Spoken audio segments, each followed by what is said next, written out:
Акча чын эле эч качан жетпейт. Тамашасы жок. Акча эч качан жетпейт. Сен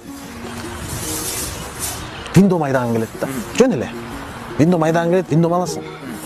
1-2 ай айдагандан кийин сен бир кичинекей чоңураак бир хайландар айдап койсом дейсиң да.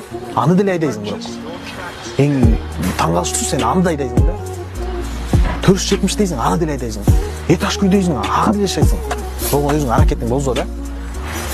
Бирок сен эки комнат квартирадан кийин сага 3 комнат керек болуп калат да. Чөт 2 комнат аз болуп калды окшойт депчи.